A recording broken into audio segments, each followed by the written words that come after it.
দেবতাদের মধ্যে একমাত্র ভগবান শ্রী হরি হলেন শ্রেষ্ঠ। মনে রাখবে, তস্মাৎ ভারত সর্বাত্মা ভগবান ঈশ্বর হরি শ্রোতব্য কীর্তিতব্যশ্চ স্মর্তব্য স্বেচ্ছতা ভয়ম। তার জন্য যত পারবে তত হরি ভজন করবে, কৃষ্ণ ভজন করবে, গোবিন্দের গুণগান করবে।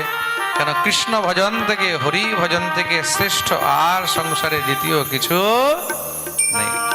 তার জন্যই আমাদের বৈষ্ণবগণ বারবার বলেছেন, কৃষ্ণ ভজ, কৃষ্ণ কহ, কৃষ্ণেরই গুণ গাও।